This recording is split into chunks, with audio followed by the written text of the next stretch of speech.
L'année dernière, j'ai eu l'occasion de pouvoir tester le Xperia 10 Mark III, le smartphone milieu de gamme de Sony, un appareil qui en a intéressé beaucoup sur la chaîne, si bien que c'est ma vidéo de test qui a fait le plus de vues jusqu'à maintenant, et je vous remercie pour ça. Aujourd'hui, son remplaçant est arrivé, et je l'ai enfin dans mes mains pour vous dire ce que j'en pense. Salut, c'est Ced, et voici mes premières impressions sur le Xperia 10 Mark IV, le petit nouveau. Déjà, on peut constater l'amaigrissement de la boîte d'emballage, elle ne contient plus que le smartphone dorénavant. Une généralité pratiquée de plus en plus par les marques maintenant, il faudra donc passer par la case achat si vous voulez vous procurer un chargeur au cas où vous n'en auriez pas ou plus. Que dire sur ce Xperia 10 Mark IV? Pas de grands changements côté design, mis à part les tranches qui ne sont plus arrondies comme l'année dernière. Pour le reste, extérieurement, c'est la même. Gabarit semblable ou presque, puisqu'il est un peu plus léger et plus mince que son prédécesseur. La prise en main est très bonne, j'apprécie les nouveaux contours qui favorisent celle-ci. L'emplacement du module photo est toujours au même endroit, sur le coin supérieur gauche. Par contre, on verra tout à l'heure que celui-ci diffère un peu de celui du Xperia 10 Mark III, de par ses fonctionnalités présentes ou absentes. Cette fois-ci, j'ai le coloris noir en main, plus sobre que le blanc que j'avais testé l'année dernière, mais tout aussi beau. Enfin, façon de parler. Cela fait à peine quelques heures que je possède ce Xperia 10 Mark IV, je ne rentrerai donc pas dans les détails pour le moment. Cela fera l'objet d'un prochain test complet. Pensez bien sûr à vous abonner par la même occasion si vous ne l'êtes pas encore et que vous seriez intéressé pour en savoir plus sur ce smartphone.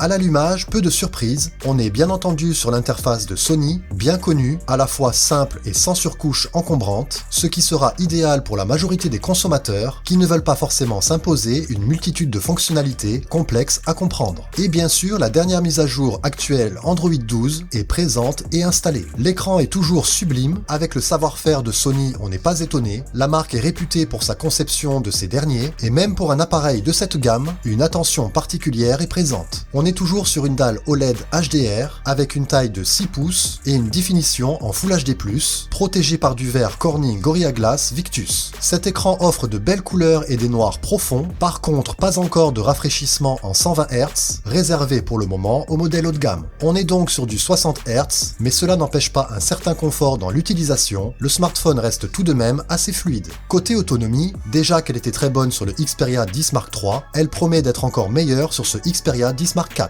grâce aux 500 mAh supplémentaires de la batterie, passant de 4500 à 5000. C'est encore trop tôt pour vous le confirmer, mais je vous en dirai un peu plus lors de mon test si une amélioration est constatée. En tout cas, sur le papier, c'est prometteur, surtout avec l'équilibrage permis grâce au processeur peu gourmand, le Snapdragon 695G. Ce smartphone est également compatible 5G pour ceux que cela intéresse, même si pour moi ce n'est pas le critère de choix de ce Xperia. Si vous me suivez, vous savez sûrement ce que je pense de la 5G, mais la compatibilité est présente et à noter. Pour le module photo, on a toujours les mêmes 3 capteurs à l'arrière, respectivement de 16, 27 et 54 mm, plus celui en façade pour les selfies. Par contre, comparé à l'année dernière, on ne peut plus filmer en 4K maintenant. On sera limité à la définition Full HD jusqu'à 60 images par seconde. Après, je dirais que c'est un mal pour un bien, car c'était un défaut présent sur le Xperia 10 Mark III. Rappelez-vous, je vous l'avais signalé que des problèmes de chauffe survenaient lors d'enregistrements en 4K jusqu'à l'arrêt du fonctionnement de l'appareil. Là au moins, cela ne devrait plus se produire. En tout cas j'espère. À confirmer aussi. Beaucoup de choses à confirmer, je vais donc continuer à le tester ces prochains jours pour vous en faire mon retour dès que possible dans mon prochain test complet, où je rentrerai plus dans les détails, bien naturellement. Aujourd'hui, comme je vous l'ai dit, c'était plus une prise en main avec mes premières impressions, mais dans l'ensemble, on peut déjà dire qu'il n'y a pas de grands changements pour ce Xperia 10 Mark IV, seulement quelques améliorations. Mais bon, c'est toujours bon à prendre. J'en ai donc fini pour aujourd'hui et on se retrouve très vite pour continuer à parler de cet appareil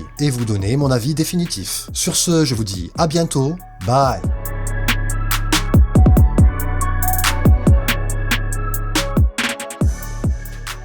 Une caméra dans un corps de smartphone, ceci n'est pas une simple métaphore, mais bien la réalité. En comparaison avec ce que nous propose déjà Sony, avec ses portables Xperia des séries 10, 5 et 1, le Xperia Pro I se démarque encore plus, déjà avec son prix de lancement très élevé, mais également avec ses composants plus professionnels,